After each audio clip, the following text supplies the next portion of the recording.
Here, dear boy. Let me look at you. Turn your face to the light. The boy is not looking well. Has he been overworking? Nothing more than usual. He looks very pale and grey and wrinkled and old. Here, you have done enough writing for today. Leave Rosie to finish it. Come and talk to me. But... Yes, I must be talked to you.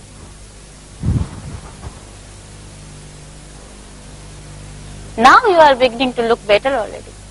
Why don't you give up all this tiresome overworking, going out lecturing and talking? Of course, what you say is all very true and very right. But it does no good. They don't mind what you tell them a little bit. Of course they agree with you. But what's the use of people agreeing with you if they go and do just opposite what you tell them the moment your back is turned? Look at our congregation at St. Dominic's. Why do they come to hear you talking about Christianity every Sunday? Why?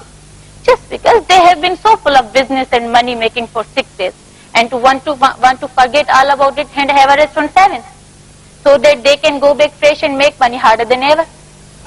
Oh, dear, positively help them instead of hindering them.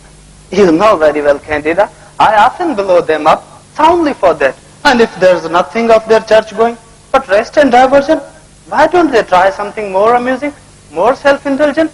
There must be some good in the fact that they prefer St. Dominic's to Worst Place on Sunday. Oh, the worst places aren't open, and even if they were, they not be seen going to them besides them. Dear, you preach so splendidly that it's as good as play for them. Why do you think women are so enthusiastic? Candida? Yes, I know. You, dear silly, you think it's your religion and your socialism? But if it was that, they would do what you tell them instead of coming to look at you. They all have Prossy's complaint. Prossy's complaint? What do you mean, Candida? Yes, Prosy and all other secretaries you ever had. Why does Prosy condescend to wash up the things and to peel potatoes and abase herself in all manners of ways a 6 shilling a week she used to get in city office? She's in love with you, James. That's the reason. They all are in love with you.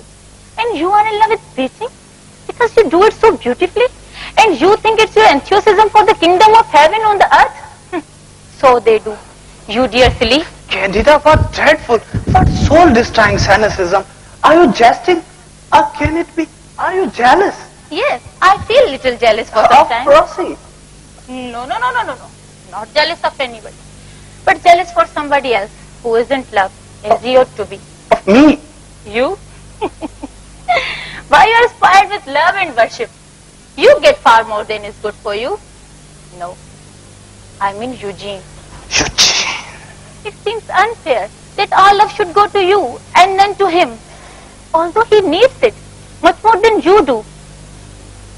What's the matter? Am I worrying you? Not at all, Candida. You know very well that I have perfect confidence in you. You useless creature! Are you so sure of your irresistible attraction? Candida, you are shocking me. I never thought of my attraction. I thought of your goodness, of your purity. That's what I confide in. What a nasty, uncomfortable thing to say to me, James. You are a clergyman, a thorough clergyman. So Eugene says. Eugene is always right. He's a wonderful boy. I have grown fonder and fonder of him all the time. I wonder. Do you know, James? Though he hasn't least suspicion of it himself, he's ready to fall in love with me. Oh, he has no suspicions of it himself, hasn't he? Not a bit. Someday he will know when he's grown up and experienced like you. He will know that I must have known. I wonder what he will think of me then. No evil, Candida. I hope and trust no evil. That will depend. Depend? Yes, it will depend. Don't you see? It will depend that how he comes to learn what love really is. I mean, the sort of woman who will teach it to him. Yes. No, I don't know what you mean. If he learns it from good women, then it will be all right. He will forgive me. Forgive? But suppose, if he learns it from bad women, as so many men do, especially poetic men, who imagine all the women are angels. Suppose, he only will discover the value of love when he has thrown away and degraded himself in his ignorance. Will he forgive me? Do you think? I mean, Forgive you for what? Don't you understand? I mean, will he forgive me for not teaching him myself what love really is? For abandoning him to the bad woman for the sake of my goodness, my purity, as you call it? Ah, James, how little you understand me to talk of your confidence in my goodness, my purity. I would give them both to poor Eugene, as willingly as I would give my shawl to poor beggar dying of cold. If there were nothing else, restrain me. Put your trust in my love for you, James, for his sake went. I should care very little for your sermons, mere phrases that you cheat yourself and others with every day. His words. Whose words? Eugene's. Oh, Eugene is always right. He understands you. He understands me. He understands Prosy. And you, James? You understand nothing. How can you bear to do that when... Oh, Candida, I had rather you had plunged a grappling iron into my heart than given me that kiss. My dear, what's the matter? Don't touch me. James.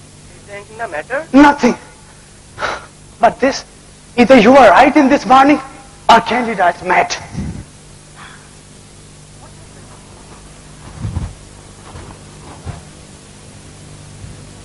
How do you do, Mrs. Marvin?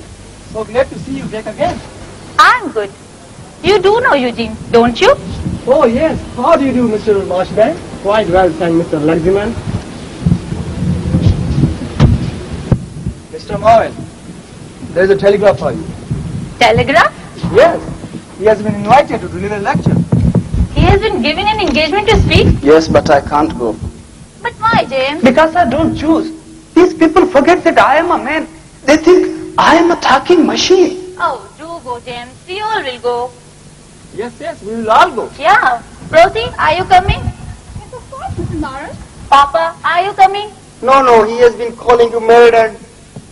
Burgess, you are coming along with us. I will introduce you to the biggest jobbers for the contract. Are you sure they are coming? Yeah, of course. Then I suppose that's nice. No. Yes, we all will go, James. But you will stay here, entertain Eugene to celebrate return of your home. But James... I insist. You do not want to go. Eugene does not want to go. Eugene, wouldn't you like to come? Eugene knows that I am afraid of him. Yes, he told me in this morning. Well, I shall show him how much I am afraid of him by telling him in your custody. Is there anything the matter? I'm not getting. I thought it was I who do not understand anything, dear.